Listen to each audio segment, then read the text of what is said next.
introduce yourself? So hi, my name is Dani Colman. I am a writer and editor originally from London, UK, but currently in the San Francisco Bay Area. And I am the creator of The Unfinished Corner, a middle grade graphic novel from Wonderbound, which is the young reader's imprint from Vault Comics. Just to start, can you maybe share a bit about your background and how you came to know so much about the Jewish mythology that went into this book and what inspired you to make a graphic novel about it? Yeah, so that is a multifaceted question, so I'll try and take it one step at a time. So I grew up in Northwest London. There's a large Jewish community in Northwest London. And I was part of that. My tradition was Masorti, which is sort of somewhere between conservative and reform. Yeah. Um, and so it wasn't hugely traditional, which I liked. My mother in particular was very keen to have the family members of an egalitarian community. But it was still, we had services in Hebrew. There was a big emphasis on education and on study. And so I did the things that Jewish kids do. I went to Jewish studies classes on Sundays, went to synagogue, not quite every week, but a little bit more often than just the high holy days.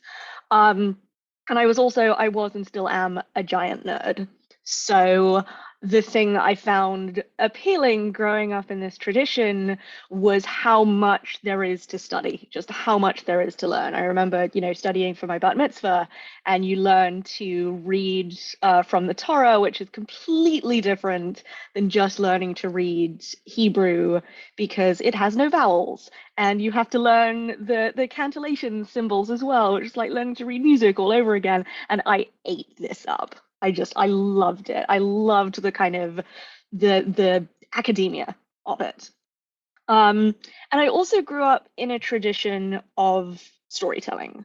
I have very, very creative parents, very creative siblings.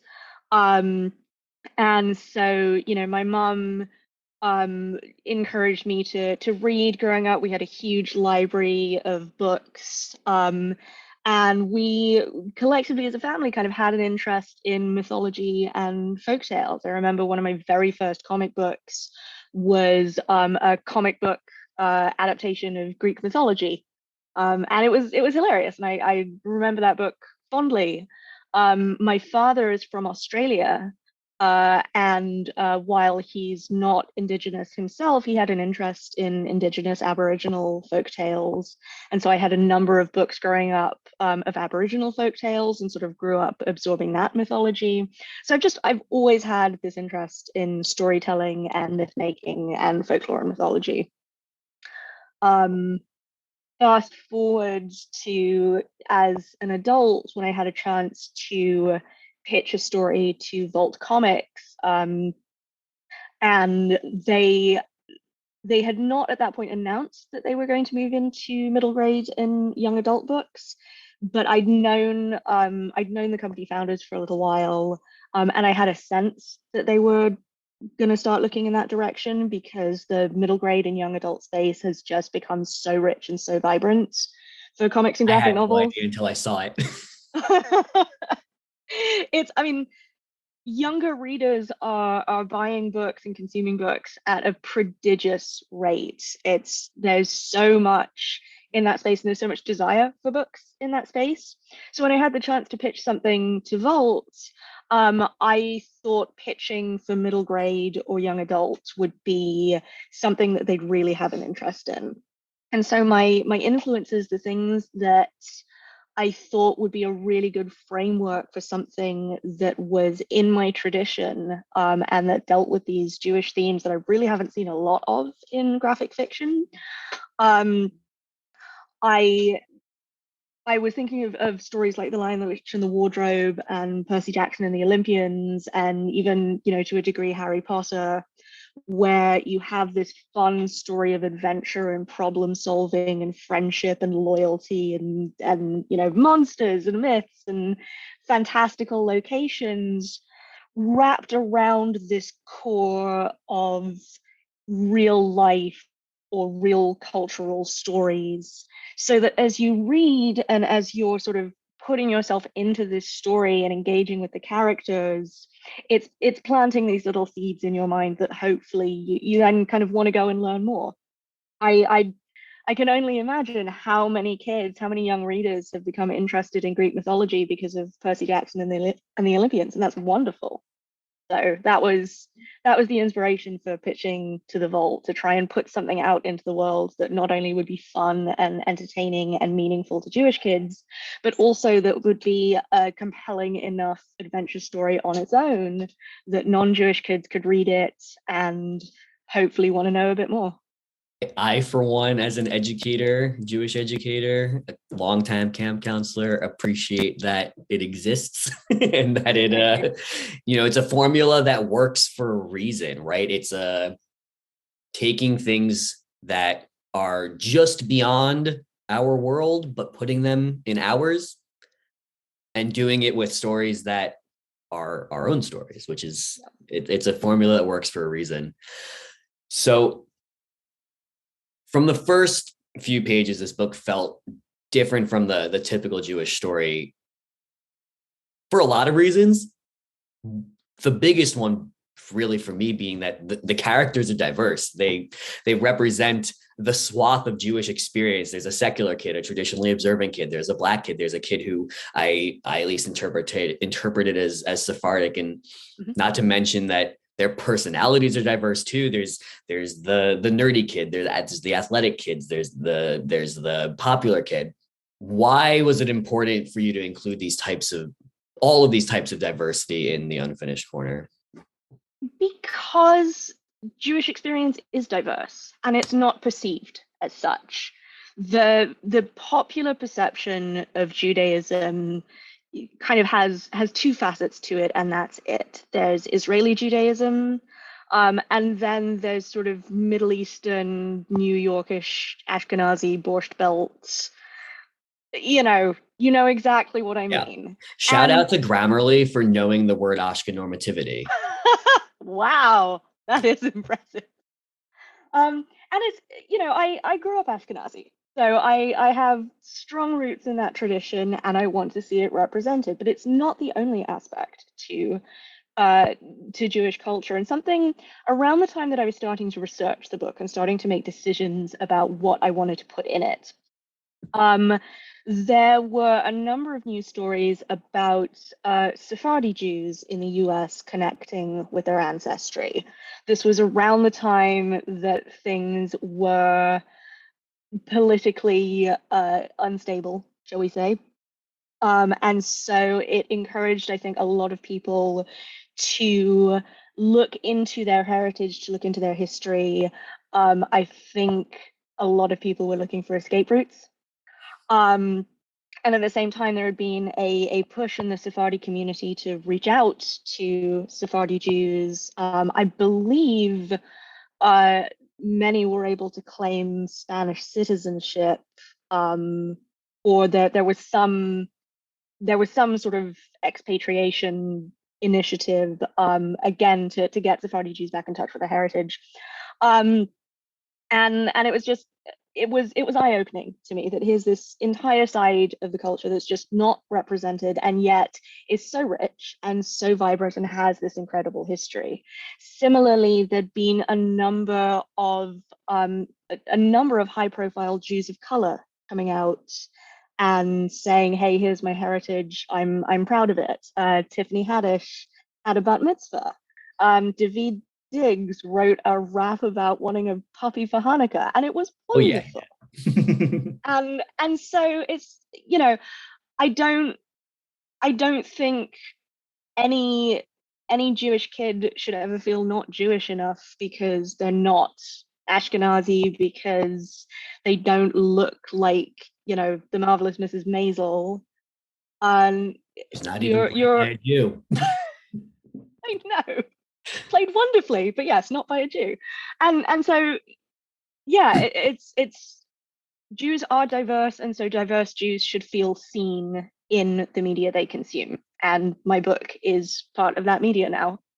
And Jews can be nerds. Jews can play sports. Jews can like makeup. They can not like makeup. They can have complicated relationships with makeup, as the book Absolutely. awesomely displays. And yeah, there is a wealth of Jewish experience, and I appreciate it, the vast opportunities for its inclusion beyond the like the diversity, quote unquote, kind of diversity. I also love that the characters each get to challenge possibly like preconceived expectations based on who they are and what they look like, and get to have their own relationships with one another. They eat like, it's not just these two characters have the relationship and these are the two side characters. All four of them get opportunities for unique relationships to one another. Again, why was it important to showcase the fullness of each of them, and through those different dynamics they got to have with each other? Because people are complicated, and because teens and preteens especially are complicated. You're figuring out who you are, you're figuring out where you fit in, where you want to fit in. Um, I when I was that age, I sort of moved on the periphery of a number of different social circles. I was definitely a nerd. I was a musician. Um, I had sort of my group of incredibly bookish academic friends, but I also sort of flitted around with other groups. And something that was really had a big influence on how I viewed the world growing up was realizing that people can be very different depending on the circumstances that they're in. The same classmates who wouldn't give me the time of day when they were in a group with each other and talking about things that I had absolutely no interest in, um, could be surprisingly and astonishingly kind in other circumstances. And people that I thought were wonderful could be the opposite. Um, and I think I wanted to create relationships between these characters who, under ordinary circumstances, might not have been friends, as a way of saying life is a little bit richer if you give people room to be more than they are on first appearance. And I like to say that Judith, in particular, the sort of more worldly and popular of the characters, is my apology to all the Jewish girls that I grew up with in middle school, who seemed one way at the time, and it wasn't until much later that I realized that they had their own pressures and their own things to deal with. And I managed to reconnect with some of them years later, and they're fantastic people. So, what you think of people when you're teenagers is not necessarily what you want to stick to. As a middle school educator and longtime camp counselor and so on, my heart totally sings for that. It's so important, and being able to see that reflected in a story like this is exactly what I hope that kids are able to see and learn. Changing topics a little bit. So the unfinished corner, filled to the brim with ancient, medieval, and modern Jewish myths and stories. Actually, I think I might have spent more time researching the origins of the book characters and creatures than I did reading the actual book. And I loved that like that part of the experience was half of what made me love it so much. I'm a pretty well Jewish educated person, and there was still a lot in here that I was like, what is this? And I'll be honest, at first I was confused by some of the iconography, confused by some of the things happening, until I did that research and found that a lot of it was just I hadn't learned about it yet, or I had never come across it, because it just truly is so much 4,000 years of Jewish history to get into. I love that part of the experience. I'm actually totally was teaching a ninth grade class last night and was like, I'm gonna try and get the temple to buy a copy of this to use for doing that storytelling, right? Because it's an opportunity for kids to engage with that the vast amount of storytelling. One of the things that seems to be one of the biggest influences was the Book of Enoch, which is a Jewish text that fell out of popularity a long time ago and was eventually considered non-canon to traditional Jewish practice and belief. How did you land on this not usual story as the one of the major influences? It was a lot of going down research rabbit holes. The priority number one for me was to tell a compelling story. And not just a compelling story, but a fun one with a sense of adventure and plenty of problems for these characters to solve. So as I was doing some truly epic amounts of research, I was cherry picking the stories and the ideas that I thought would flow well into one another. So, if you see a figure repeated across multiple stories, especially if those stories are otherwise incredibly diverse, then that's a great sort of piece of connective tissue you can use to bring them all in. And I wanted to make sure that the book was accessible to non-Jewish readers. And that meant trying to find certain things that can sort of stand alongside our more traditional understandings of angels, demons, monsters, etc., etc. If you come into a book like this and everything is completely foreign, if it has no familiarity to anyone who hasn't read the Book of Enoch and so on and so forth, then Meaning, like, how many people have? right. I can honestly say I have not. I have cherry picked bits of it. I just watched a really long YouTube video. So, interestingly enough, the two things that were ultimately most influential and that I sort of strung the rest of the ideas off of, number one, I knew that the Golem of Old Prague had to be in there somewhere. One, because it's a wonderful story. It's just so compelling. I've been to Prague. It's one of my favorite cities in the world. And when you visit the old Jewish quarter, the sense of the golem hangs so heavy over that area. It's how can you write a Jewish book without the golem? But also, it's one of relatively few specifically Jewish stories that non-Jews are likely to be familiar with. So again, it's that point of familiarity for people who maybe don't know the blessings or don't understand what a shofar is, but a golem, this I know. And the other one, they figure in Jewish mythology who was a rabbi, a scholar, but also a great adventurer, Bar Hannah. He's basically the Sinbad of Jewish mythology. And one of the books that I used that I leaned on heavily for research had a whole section of Bar Hannah stories. And it was the first selection of Jewish stories I'd seen that sort of revolved around traveling to one far-flung place after another and encountering the different fantastical situations there. And so structurally, it was something that I could kind of draw on to pull these other elements together. It really does, when you read the Bar Hannah stories, it really does read like a sort of Jewish Gulliver's Travels.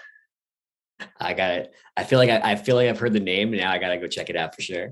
I love the openness, accessibility of the book, between your point of let's make sure that some of these stories, even if they're very specifically Jewish, that they still feel accessible to non-Jewish readers. I love all of the little asterisk asides that are explaining Jewish terms so that nobody's, whether you are Jewish or not, you know what they mean, because plenty of kids that I teach, plenty of Jews that I know don't know what all those words are themselves, which is fine. They should not feel ostracized from it. But to that part of the point, was there any concern that you had in the process of developing this story where you were worried that Jewish readers would read it and be like, this isn't my story. What are these angels and demons? We don't have angels and demons in Judaism. Was that a consideration at any point? Not really, to be honest. And That came from, over the course of my research, just discovering that Jewish folklore and mythology is so diverse. When you spend 4,000 years in the diaspora, you pick up a bunch of stuff. Forget about the diaspora. The Torah's based stories are Right, based on stories that existed before it too. Exactly. right, and the ideas of angels show up in the Old Testament. They're terrifying. Um, the moment where we get to show an Old Testament angel in all its glory is one of my favorite moments of the book, because you open it to that page and I hope your immediate reaction is, what is that? If you're willing to accept the Old Testament as, I don't want to say reality because your relationship to faith is your own business, but if you're willing to accept it as a foundational text, then your suspension of disbelief is already at cruising altitude, right? We've got, shofars bringing down the walls of Jericho, and, giant whales in the Book of Nevi'im, and again, angels. And then on top of that, if you come from an Ashkenazi tradition, then your stories are just infused with Eastern European folklore. If you come from a Sephardi tradition, then your folklore is infused with Spanish folklore. If you come from a Middle Eastern or West African tradition, then those stories are in there again. It's the result of being in the diaspora for 4,000 years. So I don't think I ever felt like I was putting too much in. It was always a case of, can I frame this in a way that when my characters get into this situation, they react in a way that feels authentic, and then they're able to figure it out in a way that feels authentic. Yeah, absolutely. The way that my Jewish experience is based on that idea of Judaism as both a religion and a peoplehood, a culture, many different communities, is constantly growing and evolving. It has been since the moment of its inception. Our stories, even from Genesis, are adapted from or take ideas from Sumerian stories, Babylonian stories later on in the later parts of the Tanakh, from Assyrian stories, from all sorts of other polytheistic traditions that no longer exist for us to compare them to. But from scholarship, we absolutely know that we have been evolving constantly for 4,000 or so years. And so I appreciate that perspective of these are Jewish stories, no matter how you slice or dice them. So let's enjoy them and gain from them what we can in a modern context. Right. Absolutely. And for me, something that I found really interesting as I was researching, but that rang so true, is that what makes a story Jewish. So if you could have two very similar folk tales, let's say two very similar Bulgarian folk tales, one from the Bulgarian Jewish community and one from the wider Bulgarian community. And they'll have similar elements, witches, shapeshifters, curses, etc., etc. What makes the Jewish story Jewish is that the problems are solved not by punching them or swinging swords at them or raising an army against them, but by outthinking them. It's all problem solving, lateral thinking, a fair amount of wordplay. My favorite running gag in the book is that semantics. Yes, we're Jewish, because it's so foundational. And so that was something that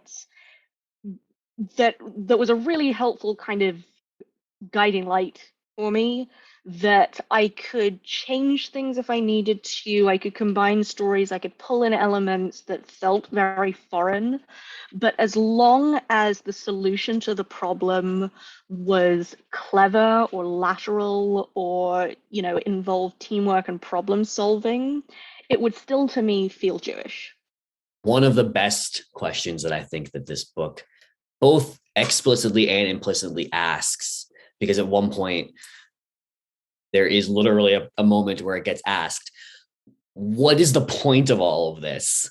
Why should we still bother with this Judaism thing? It's been going on for so long. It has led to endless suffering for thousands of years. There's an incredibly well-made moment that referencing the Holocaust. There's modern instances of anti-Semitism being addressed. There's, or even back to the lost generation early on in the book, where people that didn't believe got left behind. And it is a constant theme in our people's history of bad things, right? And so what is the why bother when we don't have to? My question to you is, why bother? And I don't know that I have an answer to that, because I think the answer is going to be different. There are as many answers to that question as there are Jews in the world. It's that simple. And so probably more answers than there are. Right. And so the best answer I can come up with, which is kind of a non-answer, is because there are as many answers as there are Jews in the world, that we all have some reason for sticking with it. And there is a sense of cultural connectedness that we have that is so strong. It is incredibly strong. Whether you are somewhere where you're in the middle of a large and vibrant Jewish community, or whether you are, as I have been, the only Jew in the village, there's still a sense that we're all in this together in some way, shape, or form, which again is a reason that I wanted to have a diverse cast, that it doesn't matter which tradition you come from, what country you come from, the color of your skin, the degree to which you're interested in studying Torah. We're all Jews. And we have not only this shared cultural history of trauma that it is important to recognize, because it means we have all survived it. But there's also this shared cultural tradition of coming together. It's such a communal religion. That's one of the things that I still love about it as an adult, that there are certain things you can't even do unless you have 10 adult Jews in a room. The concept of the minyan is so beautiful to me that it's never a truly personal relationship with the traditions, with the prayers, even with God. It's something that's shared with your community, with your family, with other Jews.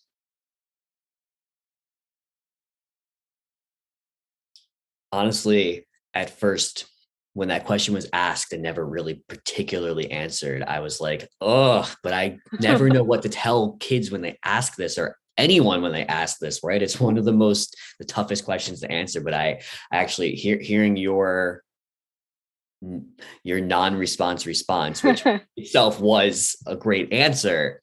Miri asked that question, and she doesn't end the story with, and this is why I'm Jewish. It ends with, and I will continue to figure that out. The story revolves from the first moment around her bat mitzvah is coming up really soon, and she's not feeling so hot about it. And those questions of, why am I doing this? Why does it matter? And all of the pieces that conclude the story all revolve around not this is the solution, but this is the next way to continue figuring out the answer then that maybe I will figure out eventually. And as long as I keep trying. That in itself is so Jewish. I mean, look at the Talmud. It's hundreds of years of commentary of going, we don't quite know what this means, but we're going to do our best to figure it out. And if someone else has a better idea, that's okay. We'll entertain it. Yeah. And the centerpiece of the Seder is the 4 questions. The centerpiece of the Shema is, you shall teach these words to your children. Being Jewish it's a verb. It's continuous. I think if at any point you feel like you've actually figured it out, you've got the answer, I think you're doing it wrong. So beyond that revelation, in general, the book, does not end on the note that the story is setting you up from the beginning to expect it to. Without the spoilers, both from characters themselves and the final conclusion, with regards to the goal of the book from the beginning is that when God created the world, there was a corner that was unfinished, and all of the bad things in creation hide there. So I need you and your friends to finish that corner. None of the expectations are generally subverted between how we view Lilith and how we view the ultimate conclusion to the unfinished corner. What just what morals, what conclusions do you hope that readers draw from the way that the story does truly end? I think that primarily that you should look for the humanity in the people around you, that it's never as black and white as this person or this thing is such a way and that is and always will be bad or good, that it's not that simple. One of my favorite Barhana stories, and one that didn't make it directly into the book, but that certainly influenced the way I thought about some of the characters. He washes up on an island that is populated by demons, and at first thinks he's going to be, killed and eaten. But when he encounters the demons, he discovers that they're Jewish, that these demons encountered Judaism somewhere, and they've been practicing it in their own way ever since. And these demons can't be Jewish. They literally can't. They're demons. There's a significant barrier to entry for them. On top of which they're kind of doing it wrong because they heard it third hand and they've been adapting it. And Barhana kind of has to make a choice about what to do about this. And there are a couple of different versions of the story that I've read, but the one that I like the most is he decides to teach them, knowing full well that they will never truly be Jewish. He still tries to correct them and teach them and pass on what he knows because they are doing their damnedest, and doesn't that mean something? I love it. And the other thing, weirdly similar, one of my favorite Jewish jokes, actually. A man is running through the forest, being pursued by a bear, a Jewish man. Running. The bear's hot on his heels. He thinks that this is the end. I'm gonna be eaten. I can't go any further. And finally, he drops to his knees and starts to pray. Just, if these are my final moments, I want to spend them in prayer. And after a second, he realizes that, wait a sec, I'm not being eaten. What's happening? He turns around, realizes that the bear is also praying. He says, Baruch atah Adonai, and he goes, I'm saved. It's a Jewish bear. This is wonderful.